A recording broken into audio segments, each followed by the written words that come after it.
We now acknowledge that all people in the human community have fundamental rights.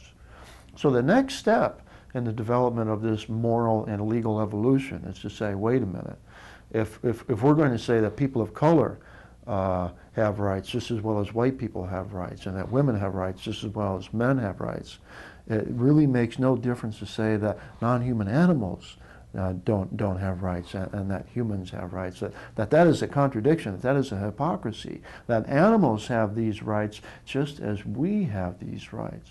So therefore, first of all, right guarantees you basic freedoms and liberties, and for the non-human animal, it's going to be their right to bodily freedom. That means we don't experiment on them. That means we don't confine them in cages. That means we don't hunt them.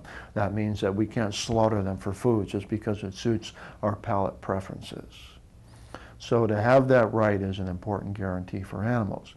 Now, a lot of people want to raise the question, well, non-human animals and human animals are very different.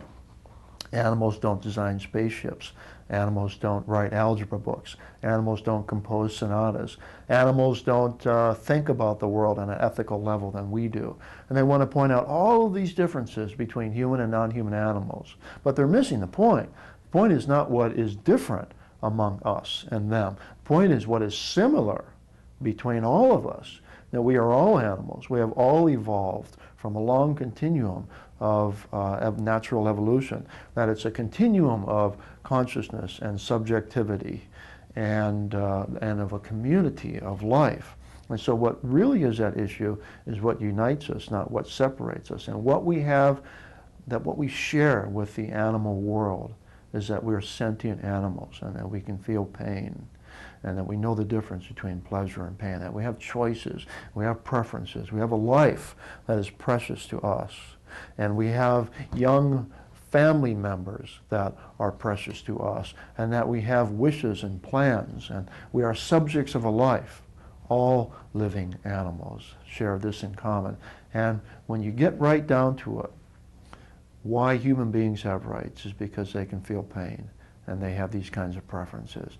And the animals live in the same kind of world as we do at that level. And that's all that is needed for any living being to have rights. If you can feel pain and you have preferences, then no one ought to ever take those preferences away from you and inflict pain on you for any reason. If you have a right to your own integrity of your body.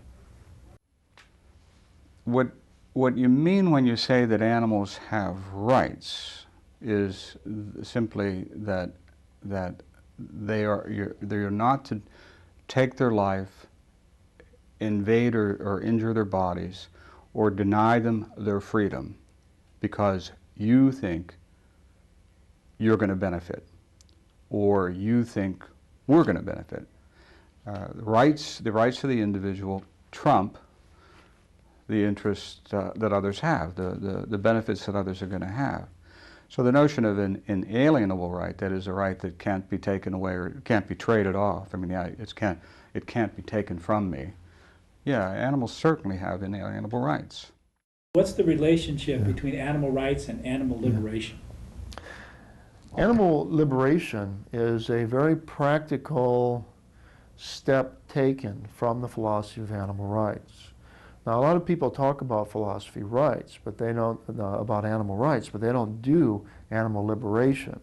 Animal liberation is the practical implication of animal rights. That means that we don't just talk about whether animals have rights or not. We know that they have rights because it is well established scientifically and philosophically what kinds of beings they are and why they should have rights. Now that we know that they have rights, now we're going to start liberating them because they're being kept in cages unjustly. They're being denied their rights. And now our duties are to protect those rights. And one of the key principles in ethics in general is that to be a good moral person, it's not enough just not to do harm. You have to actively do the good. So what people from the animal liberation front are assuming is that it is our duty to actively do good. It's not enough for them not to do harm by being vegans. They try not to do harm to other living animals. They are out to do the good and to do the right. And for them that means getting every animal out of every cage that they possibly can.